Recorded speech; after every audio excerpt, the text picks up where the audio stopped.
The debate over gun control is intensifying in Washington and across the country following the Florida school massacre. A new Washington Post ABC News poll finds 77% of Americans believe Congress is not doing enough to prevent mass shootings.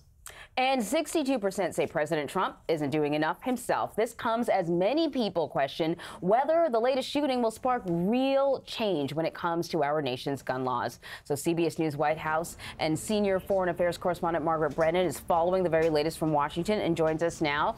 So, Margaret, we know that the president says that he supports efforts to improve the background check system for people buying guns. And I will say, looking at Pew's latest poll of NRA members, that's one of the areas that actual NRA members sort of agree on, that they are willing to sort of see further background checks, particularly when it comes to private sales. So the president isn't going out on a limb by saying this. But I will ask, you know, he can't do anything unless Capitol Hill backs him up. Is there genuine momentum on Capitol Hill to pass a bill like this? I know we have a bipartisan bill that's being floated around. Well, it really depends. Right now, you haven't seen any congressional action. They are going on recess once again, so you won't expect anything anytime soon. When it comes to that bill you just referenced, the Cornyn-Murphy bill, it does have bipartisan support. As you said, it also has the support of the NRA, in part because it does not expand background checks. It does not ban any kind of weapon. What it does is just basically try to implement existing law in a more efficient way by giving financial incentives to people to actually do what they're already supposed to be doing, which is to upload information into this federal background check system. Remember, in past shootings, just in the past few months, we've seen situations where individuals who, under existing law, should not have been allowed to purchase a gun, but because of failure to report, they were allowed to. Essentially, it was an oversight. So at a minimum right now, you're just seeing support to implement laws that already exist, just do it in a better way. Any kind of new regulation is something that is going to be far more difficult to get congressional support for. And when it comes to the type of executive action that the executive branch can undertake, the White House, remember, and Republicans in Congress had said it should be up to the ATF, alcohol, tobacco, and firearms, to regulate bump stocks. That's why that proposal to ban them went nowhere in Congress. They fobbed that off on the federal government to try to review whether or not to regulate them. Remember, that's the kind of device that was used by the Las Vegas shooter in that massacre to actually increase the rate of firing. And even on that, the ATF is still reviewing whether or not it can or wants to ban them. So you haven't seen any action on the executive level or at the congressional level right now. But at a minimum, the president is showing that he hears the outcry, and that's why he will be meeting here at the White House tomorrow with some students and educators. You know, a lot of people, I read a lot of pieces, Margaret, after the Las Vegas shooting suggesting that bump stocks would be outlawed. As you point out, they still have not. The Washington Post published, as it does every time there's one of these massacres, the list of the victims going back to Columbine. And a lot of people thought when 6- and 7-year-olds were gunned down in Sandy Hook that there would be some change. There has not been. But the poll that Anne-Marie references finds most Americans believe Congress and the president aren't doing enough to stop these mass shootings. I spoke to kids in Parkland, Florida, who survived that massacre. They are frustrated, as is the country, with the lack of action on this issue. So is President Trump and the White House willing to take steps to address that? Well, look, President Trump was elected saying he's willing to break China to get things done. But it seems there is some China he's unwilling to break at this point, unless something changes dramatically in the next few days, perhaps when he hears from these students, educators, law enforcement officials, and governors, which is what the White House says they've got lined up, not just a meeting tomorrow, but the next 2 weeks. Is this a listening toward to delay action, or is this a listening toward to inform what actions could be undertaken? We'll have to wait and see. The White House is not committing itself to doing anything at this point.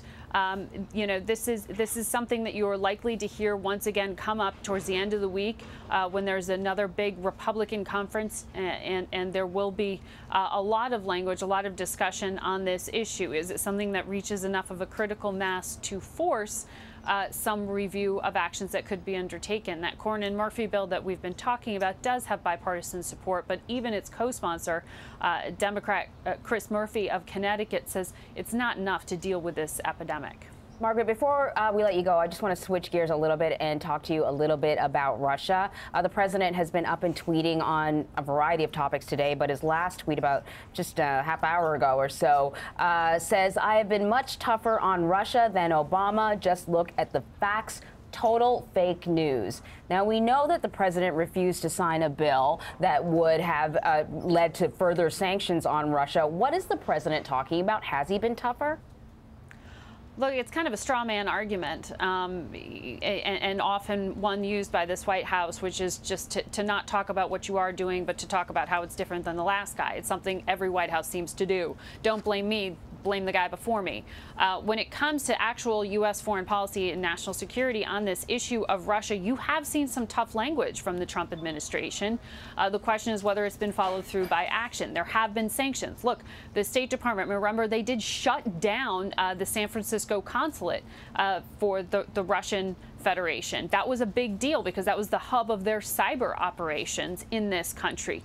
That was action. They have had some targeted sanctions on individuals. They've certainly used harsh language, but there was outcry in past weeks that this call for sanctions that overwhelmingly passed through Congress with support from Democrats and Republicans wasn't acted on. Secretary of State Rex Tillerson told me that there is action coming, and the Treasury Secretary has also been on record saying, wait a second, we're still looking at this, and you may see further sanctions here. But as for results, I think you could say both President Obama and President Trump have been totally stumped by Vladimir Putin.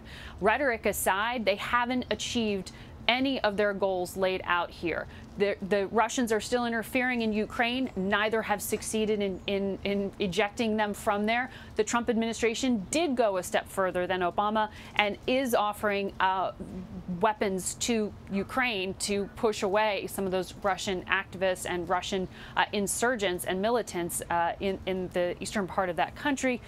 Yes, there were those one-off strikes back in April in Syria against Russia's ally, Bashar al-Assad, but there was no follow-through on that, and those chemical weapons attacks continue. We could go through the list of bad behavior by Russia, and really there has been no success by either administration in reining in Vladimir Putin. Not to mention intel bosses, we heard from them in front of Congress, and they said they have already seen proof that the Russians are trying to interfere with the 2018 elections. So even as this investigation is unfolding, there's still attempting to meddle. It's our national security. Margaret, before we let you go, I want to ask you a question. This is not as perhaps significant and important as the Russia investigation, but Donald Trump back in 2016 tweeted this: Mitt Romney, who was one of the dumbest and worst candidates in the history of Republican politics, is now pushing me on tax returns. Dope. And then yesterday, the president basically tweeting his endorsement of Mitt Romney. Mitt Romney, who suggested in a tweet that he would never accept the president's endorsement because of his comments on Charlottesville, anti-Muslim sentiments, etc., accepted his endorsement. What's going on here? It's a bromance. It's a budding bromance. It seems to, like, sometimes they're on a break, and then sometimes... Right? It's a forced marriage here. This is that. This is this weird conundrum that so many within the Republican Party find themselves, which is to say, are they traditional Republicans and going to reject the platform of Trumpism, or do they need to embrace it in order to continue to survive? And it looks like Mitt Romney has made the judgment and the calculus here to survive and perhaps to win, if he's going to bid for that Senate seat like he's going to, that he needs to have the president's shoulder behind him, and he needs those supporters in order to get that seat. And from the White House calculation, they're purely looking at this on a tactical basis. They just want to make sure that that Senate seat stays Republican. Their margin is so narrow right now that for them to get anything through Congress, they need each and every seat to be filled by a Republican right now. Looking at the calculus, remembering Senator John McCain hasn't been present for many votes, looking at what might be happening ahead in November 2018 congressional races, they are very concerned about getting the numbers there, because they're not going to be able to achieve anything without getting those key votes. All right, we'll see how this ends up. Perhaps at the altar, or perhaps, you know, in divorce court. We never know. Yeah. One never knows with the President Mitt Romney. Thank you, Margaret Brennan at the White House.